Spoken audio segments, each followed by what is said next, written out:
Bonjour, donc on est au Mobile World Congress à Barcelone, donc où LG a présenté de nombreuses nouveautés, notamment la tablette Optimus Pad. Et donc c'est Hervé Vaillant qui est donc responsable relations presse chez LG France et qui va nous faire une démo de cette tablette. Bonjour Alexis. Alors donc Hervé, cette tablette, donc déjà on va parler de l'écran, de la taille de l'écran. La taille de l'écran 8,9 pouces. D'accord.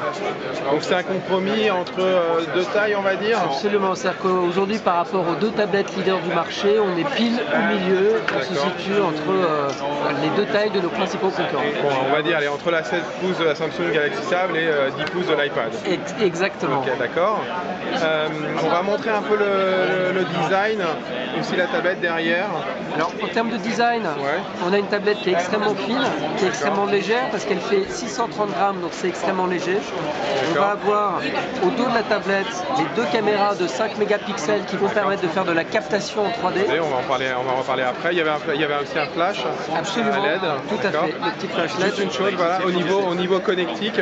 Alors au connectique, on a une connectique HDMI. D'accord. Et on va donc du coup pouvoir enregistrer des contenus en 3D et les afficher sur sa télé 3D dans son salon. D'accord. Donc ok. Et donc alors on va parler de l'écran. Donc on a dit que c'est un écran de 9 pouces. Ouais, absolument, 8,9 pouces. Voilà. Tout à fait. La résolution. On a une résolution au niveau de l'écran qui est de 1280 a priori par 768. Absolument. Qui est là, d'accord. Donc une bonne résolution. Et donc la particularité de cette tablette. Alors la particularité de cette tablette, c'est la première tablette 3D du marché. Donc on va avoir une tablette qui va véritablement permettre de faire de la captation vidéo en 3D, de pouvoir restituer ces images sur l'écran. Par contre, par rapport à notre Optimus 3D qui est notre nouveau smartphone qui lui a une technologie auto-stéréoscopique, à savoir qu'on n'a pas besoin de lunettes, là on va devoir avoir besoin de lunettes anaglyphes pour pouvoir récupérer ces effets 3D. D'accord. Donc on va montrer un peu de la 3D sur cette tablette. Tout à fait. Donc, comme on a dit, il faut des lunettes, donc on va avoir quelque chose qui n'est pas forcément en 3D, qui sera un peu avec des effets. Mais c'est pour montrer l'affichage. Alors l'intérêt c'est quand même surtout, avant tout, on va avoir un écran je dirais 3D sur lequel...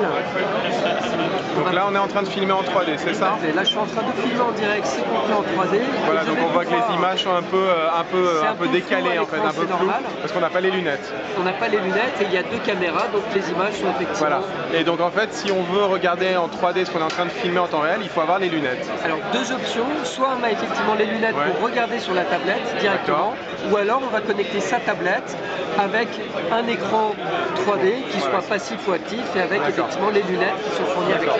Alors pareil, elle peut aussi afficher du contenu 3D qu'on a récupéré. Bien entendu, absolument. Alors info technique, on va faire de la captation en 3D avec une résolution qui va être de 720 lignes, alors qu'en 2D on va faire une captation qui sera supérieure, qui sera de 1080 lignes. D'accord, donc en 3D on est en 720p. Tout à fait. Et si on est en 2D, on est en Full HD en 1080p. Absolument. D'accord, ok. On va essayer de la poser un peu plutôt Hervé, on a montré un peu la 3D. Est-ce qu'il y a du contenu 3D à l'intérieur de sa tablette, si on peut montrer? Alors, il y a du contenu 3D, je vais vous montrer.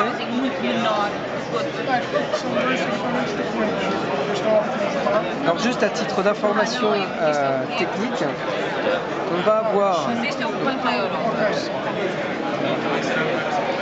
D'accord, donc là ça c'est du contenu 3D, c'est d'ailleurs...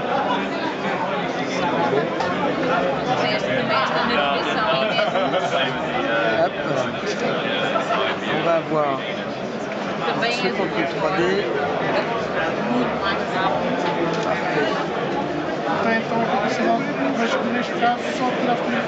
Ok, bon là on voit donc c'est le contenu 3D avec l'écran séparé en deux et doublé. Tout à fait. Alors pendant que je suis en train de charger les moi je vais parler un peu des caractéristiques, donc il faut savoir, donc c'est une tablette qui a un processeur Nvidia, c'est ça? Tegra 2, tout à fait, donc, qui est extrêmement puissant. On a cœur, donc cadencé chaque cœur à 1 GHz. Absolument. Et on va avoir en termes de système d'exploitation un OS qui est extrêmement performant et puissant et parfaitement adapté aux tablettes, qui est le Google Android 3.0, plus connu sous le nom de Honeycomb. D'accord, oui, donc effectivement spécialement destiné aux tablettes, voilà, avec une nouvelle interface. Bon, on va pas vous la montrer rapidement, mais il y a des choses qui sont vraiment faites pour les tablettes. Il n'y a pas de bouton physique par exemple sur la tablette, c'est que des boutons tactiles à l'écran. Absolument. tactile. Absolument. Voilà. Et grâce effectivement au processeur, enfin au double processeur, on a quand même une fluidité, une rapidité qui est assez étonnante. Ok. Je pense qu'on a montré la partie 3D. Absolument. D'accord. On n'a pas autre chose à montrer a priori. Disons que c'est vraiment l'élément différenciant aujourd'hui de cette tablette par rapport à la concurrence. C'est la seule tablette 3D aujourd'hui. Aujourd'hui, c'est la seule. D'accord. Donc c'est une tablette qui va être commercialisée quand, Hervé? Courant mai. On va être courant mai en magasin, tout comme effectivement l'Optimus 3D également, qui est notre smartphone 3D. Est-ce qu'on a une idée du prix ou pas? Pas encore. Alors on a une idée de nos prix concernant l'Optimus Black et l'Optimus 2X, qui sont les nouveaux smartphones parce qu'ils sont commercialisés dès le mois de mars. Mais concernant l'Optimus Pad et l'Optimus 3D, c'est encore un peu prématuré parce qu'ils vont arriver qu'au mois de mai. Au mois de mai. Alors je vais juste préciser aussi, parce qu'on l'a pas dit, c'est une tablette en fait qui est Wi-Fi mais aussi 3G+. Tout à fait. Donc ce sera plus ciblé quand même sur le marché des opérateurs, plus au travers des opérateurs, la commercialisation. Dans un premier temps, oui. Maintenant, c'est pas une tablette qu'on lance comme ça, c'est pas un coup one shot. On va clairement avoir à terme une gamme de tablettes et on peut imaginer qu'on aura bien entendu des tablettes qui sont simplement Wi-Fi. Simplement Wi-Fi. Pour une activité plus locale. Pour qu'elle soit plus abordable. D'accord, très bien. Ok, très bien. D'accord. Juste une chose, je voulais voir. Voilà, on va essayer de le montrer sur celle-ci. Alors, je ne sais pas si les conditions de film ne sont pas évidentes, mais je ne sais pas si on arrive à voir. Ici, donc, on a un port micro USB. Tout à fait. Et ici, un port HDMI. Et là, en fait, il y a les connecteurs pour la station d'accueil. Absolument. Qui vont permettre de charger, par exemple. Absolument. D'accord. Et le dock, après, on sort aussi en HDMI, par exemple, sur la télé. Tout à fait. Il faut savoir que sur l'Optimus 2X, sur l'Optimus 3D et sur la tablette, l'Optimus Pad, on a cette connectique HDMI qui va permettre de pouvoir afficher son contenu sur son écran. D'accord. Ok. Ben, merci beaucoup Hervé pour cette présentation. Merci Alexis.